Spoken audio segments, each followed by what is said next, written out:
everybody. Welcome to another episode of Audio Signals podcast, where we talk about storytellings and storytellers, which are the one that tells the story. And as I always say, it's about many things that we do in life, especially when they're creative things, but also when we go around and we present ourselves in a certain way.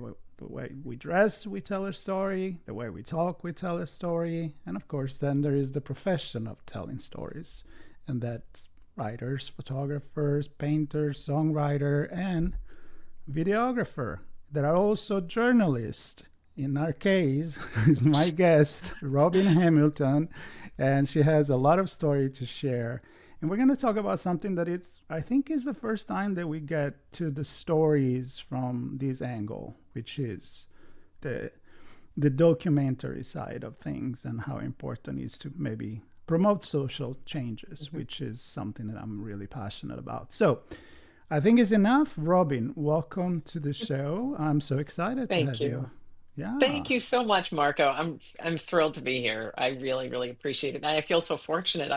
I'm one of the first. So that Well, makes me feel like, pretty from special. you can you can get it started from these angles, I would say, so Yes. I'm excited about that. So let's start with that. I like to ask the first question, that don't take it too philosophical, but who is Robin? Yes. Thank you. Good question. I did my homework. I heard other authors who answered, and some of them went on these long-winded answers. So for me, I'll just say I am a filmmaker, a journalist, a passionate storyteller who's curious about life and the world and what makes people tick. And on a personal level, I'm a wife, a sister, a daughter, and a doggy mommy. There you go. I got three, so there you go. Oh, good for you, right? You fall in love with them. Yeah, absolutely, absolutely. So that's a good start. But as you say, and I mentioned at the beginning, you also started as a journalist, Yes. and I think that's a very important piece of the story, because Mhm. being a journalist and telling a story as a journalist, I feel like it's not necessarily the same thing as telling a story from a creative perspective. But Mhm. I think you can mix the two and be a better storyteller because of that. My opinion. Yeah. What do you think? Well, absolutely. You're spot on. Well, I will say that as a journalist, you do have to be creative. You're explaining something to the public in a way where you have facts. So you don't want to manipulate that. But what you can do is be creative in the way you present it to the public so that it can engage people. If it's something that maybe is on the more drier side, but is important, you can find a way to make it more appetizing. There are ways to be really creative as a journalist. I remember I was working as a reporter years ago, and I was doing broadcast news, broadcast television. So we would often have a 5, a 6, and an 11. Or if you worked the morning shift, you would have a 5 a.m., 6 a.m., 7 a.m. news hit, as they would say, and then another at noon. And what often happens is you have to cover one specific story and tell it in a specific time frame, often a very short time frame. And I would have to be creative about how I told the story, where did I get my sound bites from, and how could I use words that were a little bit more creative. So I would carry, one of the photographers made fun of me because I would carry a thesaurus with me whenever I was trying to find new ways to find different vocabulary words to spice up something that often seemed mundane. Things like a busted water pipe that would close a street, and you would have to tell the same story at 5, 6, 7, and noon. And it does force you to think on your feet. It does force you to be creative. So there is some creativity there. But the reason why I pivoted to filmmaking was because I was finding myself doing a lot of either crime and weather, which is very much of a grind when you are doing local news. And I occasionally would be telling human interest stories, great feature stories, but those were very few and far between. Therefore, I decided I really want to break out and do longer form pieces where I can uncover stories that maybe people aren't talking about, aren't thinking about, people who did amazing things in history and activated social change. I thought those were the stories that deserved being covered. And I wanted to find a new way to put those stories out into the world. Were you inspired by some other storytellers that did this in the past, either as a writer? I mean, there are many examples of people that made changes possible because of that. Mhm. And is there anybody you were looking up to while you decided to pursue this career? It's interesting. I didn't really think of anybody else who had made a transition in this way. That was hard for me to find. And I still haven't really found anybody who did things quite the way that I did. But what I will say is that I kept finding stories of people who just weren't being covered. And it was more, I felt more compelled to share their stories in with the tools that I had. And it was really the subjects that inspired me, Right. not people who are in the same industry, if that Right. makes sense. Yeah, no. I mean, and I didn't necessarily think about somebody that was a journalist and turned it Yes. into a filmmaker, but other filmmaker that have made important documentary for creating changes and social changes that you may Yes. have looked up to. Yes. Yes. I have to say, I'm a big fan of Ava DuVernay. I think she's Hmm. such a talented filmmaker. She's so thoughtful, and she really does create work that does make you think and that does Hmm. inspire change. So that is someone that off the top of my head. And ironically enough, she started in news herself. She was See, an associate producer. Yeah, there you yeah. go. She had started off as a producer We find and the pivoted. connection, right Yes, there. All right, so that's right. tell me about your first project, maybe, Yeah. and the others that you've done. I know you actually got an Emmy award Oh, thank you. for Yeah, your creation, for your creative thank you. input, and yeah, so we can get a flavor as the Yeah. audience of what you've done. Yeah, absolutely. Thank you. My first film was This Little Light of Mine, The Legacy of Fannie Lou Hamer. And that film is about the civil rights activist, Mrs. Fannie Lou Hamer, who grew up in Mississippi, extremely poor, didn't have more than a sixth grade education. And she was thought to be destined to pick cotton for the rest of her life. And then workers from the North came down during the 1950s and activated people to learn about their rights as citizens, to learn about the importance of the right to vote. I learned about her story because I was in undergrad, I was in college, and I read this book by Kay Mills, This Little Light of Mine, the life of Fannie Lou Hamer, rather, the life of Fannie Lou Hamer. And I was so impressed and moved by what this woman had done with all of the odds that were stacked against her. And I started my journey as a reporter after college, but it was one of those things where a figure or character can get stuck in your mind and they don't let you go. That's how I describe Mrs. Hamer. She just got into my soul and just stayed with me. And the odd thing is, I would meet people who knew her. I had worked as a reporter in Boston. And in 2004, when I was still early reporting in my career, I had met people who had been with her when she testified in for the Democratic National Credentials Committee at the 1964 um, conference.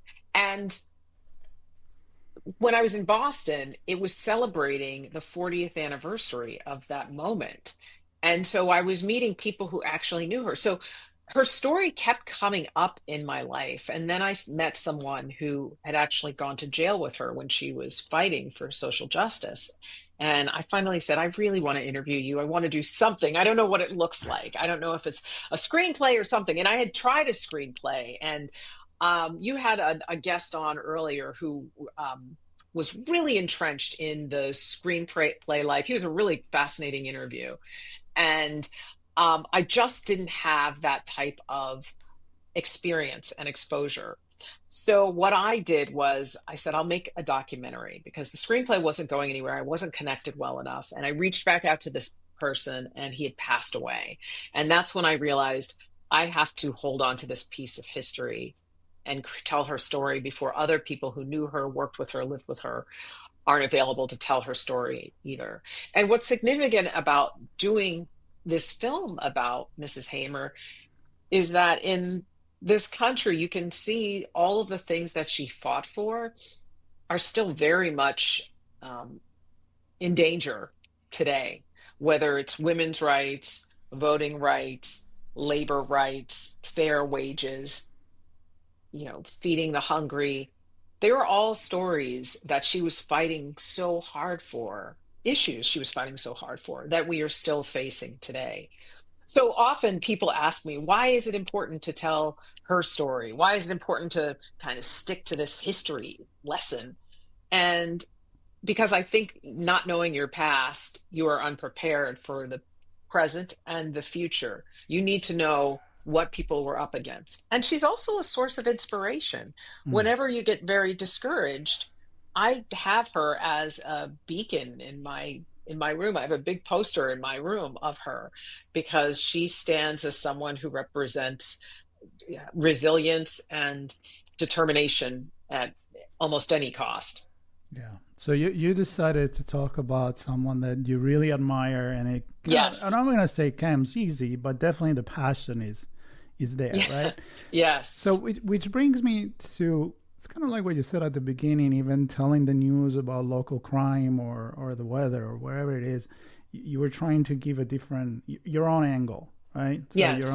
your own creative and way of telling the story, because again, I talk a lot with people in my other podcast, maybe, that are science communicator, like Yes. people like Carl Sagan, Oh, that yeah. is not just, which is one of my favorite ever, because Yeah. he knew how to just grab the attention and tell a story and Yes. makes understandable something like astrophysics, which people would just be like, Yes. what? I don't have the That's brain right. for that, but you do. So there That's is a right. way that you tell a story and it resonates, Yes. right? Yes. So my thing is, when you decided to tell this story, you need to decide which angle am I going to take. What's the Hmm. metaphor maybe that I'm going Hmm. to go with? It's not just about here's the mic talk, Yes. right? It's Right. and then you're doing visually, so you need to think about the shots. You need to think about the Yes. lights. You need tell me Yes. about that process. Hmm.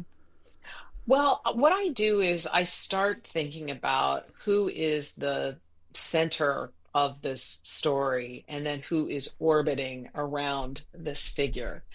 And in my research, I found incredible pictures because you do have to think about the visuals. The visuals matter. Mm-hmm. So I researched pictures and old interviews that she was in and pictures of or scenes from during that time. And then I found people who knew her.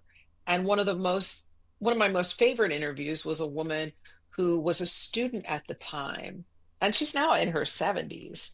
And she had pictures of when she was a young lady in college on a sharecropping field, interviewing people to help them register to vote. And she had very vivid stories of what Mrs. Hamer was like. So I thought about how visually people would be making an impact in the story. And then I did certain things like you think about the type of lighting, the mood lighting that you want. You want something that's not too dark because her story is hopeful. It's Mm. it's it's Yeah, yeah, painfully love that. sad, but she's someone who provides a lot of hope. And then with the music, I know that with some of your other colleagues, you've talked about music, which I really appreciate. I wanted the score to be more piano because the piano, there are different tones in the piano pieces that I have throughout. So everybody uses bluegrass when they talk about the South, like the blues, bluegrass when they talk about the Mm-hmm. South. And I just feel like that's so cliche. And for telling Mrs. Hamer's story, I wanted something that showed strength, but also a fragility and Mm. also um, an elegance about her, because there was something that was very resilient and strong and stately about this woman. And that's how I fused all of those elements of what you hear, see, and feel when you're putting that story together. And then I got a great tip from a wonderful story editor who unfortunately has since passed away, Louis Erskine. He was wonderful. He told me, when you put a film together, think about who you want to hear from the most. Who is it that you want to hear from? And it was Mrs. Hamer, of course. And so he would have me lay out my scenes with little post-it notes and with different colors. And Mrs. Hamer would be put in the little map of where my scenes were laid out. Mm. And if I didn't have enough of the right color of her post-it notes, that means she was getting lost in other people talking about her versus just hearing from her. So if does that make sense? It does make sense to me. I mean, Okay.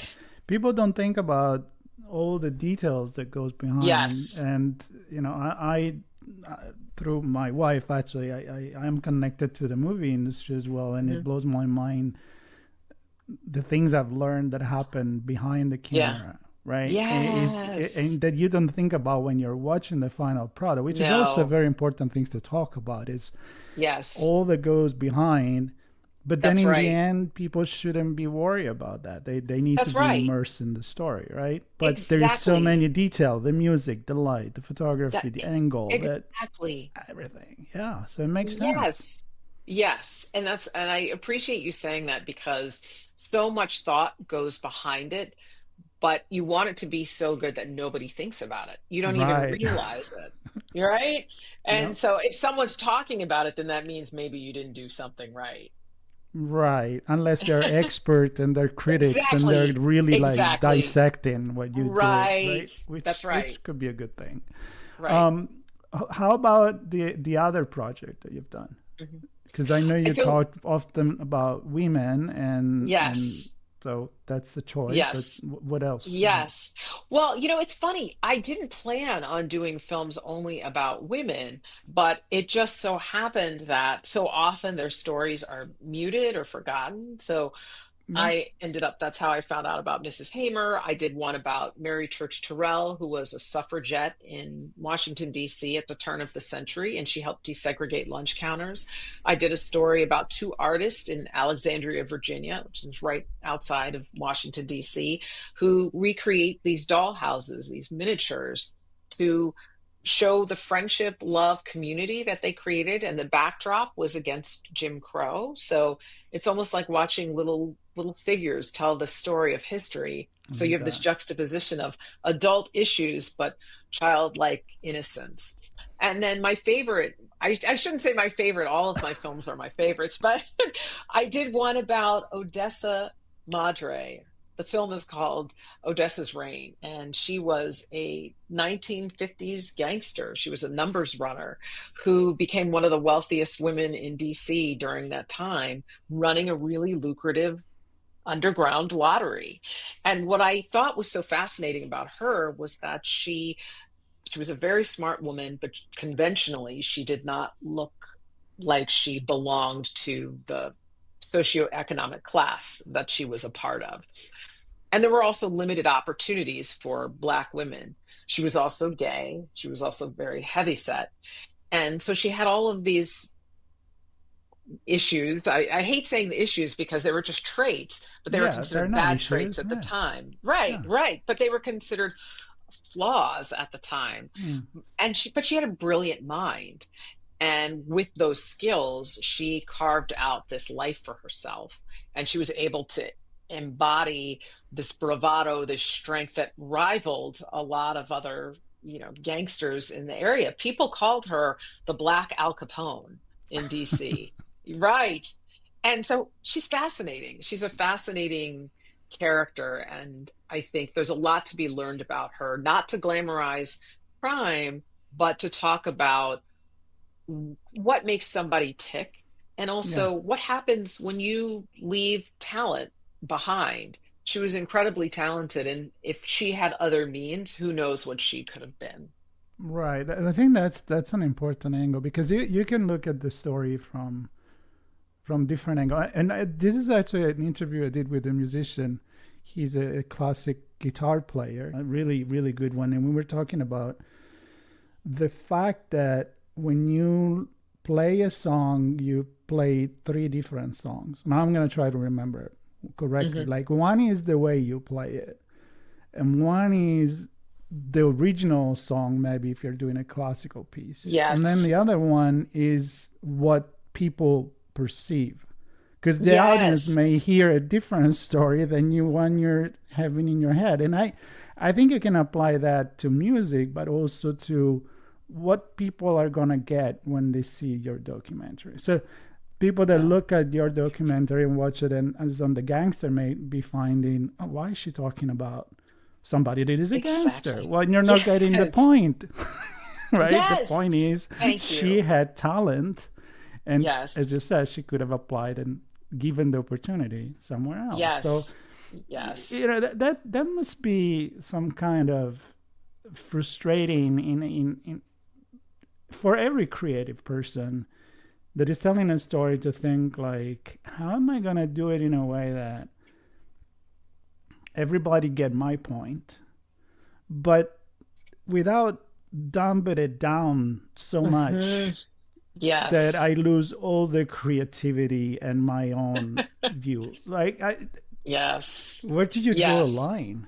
That's a big That's a question. great question. And that's why I love listening to your podcast because one of a number of the authors that you have talked about, writing authentically from your heart, but also how do you appeal to, a mass audience and what do you do? What is the fine line between making it work, and I still haven't quite figured that out because at the end of the day you do have to make something that people will see. The irony is that when I first did the film about Mrs. Fannie Lou, I didn't really know if anybody was going to see it. I was probably still going to be reporting, and I thought, I just want this to be a love letter for her, and if it gets on a local station I'll be happy. And Right. it ended up getting picked up nationally and going Yeah. on PBS throughout the country, which was such a great win. And the same was with Odessa's Rain. What was funny about that was someone had the audacity to write to me and send me a nasty email about, why are you glorifying and glamorizing a woman who made all this money off crime? And she hadn't even seen the film yet. She just saw an ad for it. She hadn't even seen it. But that's a really good question. And I think the hardest thing too is when you write from your heart, you really have to be okay not taking so many things personally. Yeah. And you have to let that go. That's why I was fascinated with the author that wrote the book for his daughter who was at camp.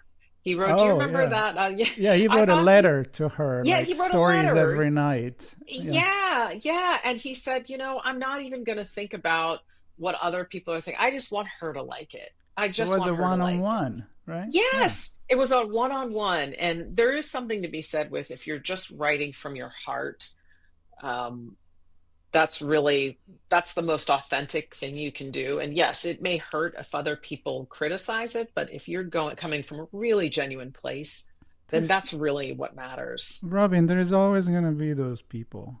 I There's know. always gonna be. You go to the best I know. restaurant in the world with the best chef, and they're gonna Yes. say, I would have put another ingredient in there. You know Right. what? Well, then go Right. cook it yourself. Yes. Yeah, exactly. Exactly. Well, Right. that's obviously it's kind of like when you do a statistic. That's you eliminate that. You eliminate the Yes. really good comment too, and then you see what most of them say. But I Yes. think you were successful with that because honestly, you didn't think about much about the audience. You tell the story the way you want it to, and Thank you. and that's Yes. what people probably appreciated. And Yeah. yeah, Yeah. And that's how I try to go through my decisions on who I pick as a subject or how I figure out what my next creative pursuit is going to be. it's what really speaks to me, what Yeah. really Now, is in my sorry, soul. you do direct this as well, right? Yes, yes, I did. Yes, What's your background there? Did you just went out there and did it, I or did. I love it. I did, and I have I to love it. say, people have asked, "Oh, did you have imposter syndrome?" And the answer is no, because I used to, when I was a reporter, I did used to think, "Oh, am I not this or that?" And I was never very good at kissing ass. Mm-hmm. I wasn't making it up the corporate ladder. I just didn't do, like, I can be pleasant and professional, but I'm just not going to suck up. And Mm-hmm. I just got tired of people telling me I wasn't enough. And so when I finally got an opportunity to do this story with Mrs. Hamer, I figured, well, I've already had the training as a reporter. I know what it's like to work under tight deadline and keeping things engaging with the public as a journalist Yeah. and putting images to words together and doing all that. And I'll just treat this as a really long feature piece. Long, I say, a half hour, that's what I've done. A half hour is long when you've worked in local news and your pieces have to be a minute and a minute and a half. So a Right. half hour was long for me, but I felt like I already know how to do this. And what really confirmed that was when I would go to certain film festivals and I would be sitting on panels and people would be all puffed up talking about what they did. And no one had the same experience that I had. I wasn't meeting anybody who had had to transfer their skills over to film in that way. So when people were saying, "Oh, it took me 8 years to do this film," or whatever, and I'm thinking, I don't want to spend 8 years on just one thing. Like, I want to get it out to the world. I want to I do love that. it. I Yeah. love it. I mean, you have it inside and you have the Thank experience to you. do it, but you also have, it's kind of like that. I don't know. You have it.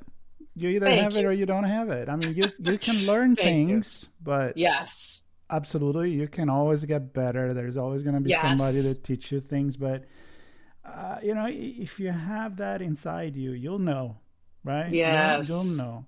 So, Yeah. you think you're gonna apply this to something like I don't know, a feature film? Are you tempted by experiencing a like a more complex storytelling? I am. That's a great question. I actually am, Marco. I have the bug. I just don't know. I haven't quite figured out where I want to take the leap, if that makes sense. But Mm, I am. I mean, one of the things people ask me so often is when I did Odessa's Rain, "Oh, is that going to be a feature? Oh, are you going to make that a feature length film, a live action film? Oh, is it going to become a book?" Um, and so I've thought a lot about what I want to do with her because she's another one where I learned about her just walking through the streets of Washington, D.C. I had a little bit of a break during my day, and I saw this small placard that said, "This used to be the bawdy house." That's what they called brothels and gambling places mm-hmm. that Odessa Madre, the D.C. Al Capone, lived. And I thought, wow, this woman's so fascinating. And she just stayed in my mind for a while, and that's when I said I got to do something more. And that's how I feel she is with me right now. I want to do Mm. something more. I want to continue the conversation about her. I just am not sure what it looks like. I don't know. I'm thinking The Godfather in my head. Right. i I know. Well, I have to say, I love that you asked about threading the needle between what is going to appeal to the masses and what isn't. And I really, I fell in love with The Godfather when I read it. And I know people have mixed feelings about it, but I loved it. And I read an interview with Mario Puzo, Mm. um, and he said, it wasn't even my favorite book. I had written a book, I think it was The Fortunate Pilgrim. And he said, that was one of my favorite books, but it wasn't being picked up. And I think he had worked for City Hall and maybe a local newspaper. But to make a long story short, he was just reading stories about gangsters in New York. And he said, "You know what? I'm just gonna do the lowest like hanging fruit and make this book about, the Corleone family." And look at how successful, I mean, look at what a legend he Yeah. became. And you And think people so will go to him and say, "Hey, you just glorify a criminal"? that's right. That's Probably. right. Probably right. But it became this, and he's one person I wish if he was still alive, I would definitely love to pick his brain just about the writing process. And he's a Yeah, beautiful, beautiful writer. yeah, yeah. Very cool. Well, Yeah. this is a fascinating chat that we're having, Mhm. and I really love it. I can see a lot of things that in you that I kind of feel the same way. Like when you're like, Oh, it's like when I do something, I don't like to script anything because I'm not good in yes. memorizing things. I like to just Yes. go loose. Hmm. And even the interviews, I know how to talk with my Italian Hmm. accent and mistakes here and there. My wife makes fun of me all the time. But I'm like, yeah, but I think about what I say, not how I say Yeah. it that much. And, Yes. and I can get away with a murder You, with that, you right? kind of can't, honestly, because when you have like an Italian accent, I have an French accent, British excuse. accent, people love it though. It honestly, it has a lot of I hope cachet so. here. I hope so. It But does. and with you with these fascinating stories, I really want to know what you're gonna do next. I want to see what you do next, Thank you. and I want you to come back and have Thank you. more moments to share stories with me if you would like to. Thank you. And I hope that people appreciate it. These short, hey, 30 minutes. See how fast they go, It right? goes by so fast. Yeah, thank you, Marco. I really appreciate it. I would absolutely love that. Yeah, And I would love people to come to, they can go to my website and yeah. see my films at aroundrobin.com and just see what I do and the stories that I like to tell. And you totally get it. You Yeah. understand. Well, I think your stories were fascinating. The people that you portrayed in your stories are also fascinating. And Thank you. I will obviously be more than happy to, and I will put all the links to your website Oh, thank in you. the notes. And I invite people to learn more about you and what you do. And leave us your feedback Mhm. if you have their own experience in telling stories and if you agree with what we said or not. If you don't agree, we didn't do it. But if you agree, we did. That's right. That's right. Or just don't leave a comment. We didn't do it. We didn't do it. That's All right. right. Thank you, everybody. Stay tuned for another Audio Signals podcast coming to you soon. And Robin, thank you very much for spending time with me. Thank you. It was an absolute pleasure, Marco. Thank you.